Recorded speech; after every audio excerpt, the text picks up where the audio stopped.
че ликот на Груевски пишуваше мафија, а на вториот со ликот на Иванов аболиција.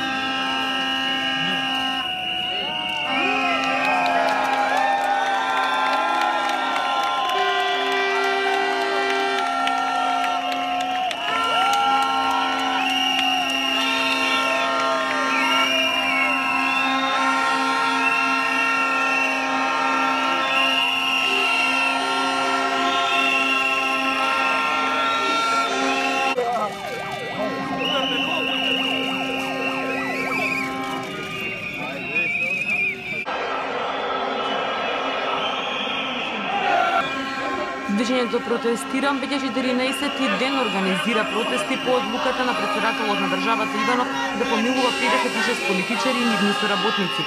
Вообичаено, во 18 часот тие тргнаа од председништвото на специјалното јавно обвинителство. Потоа поминаа покрај канцеларијата на председателот Иванов па пред собранието и на крај стигнаа пред зградата на владата.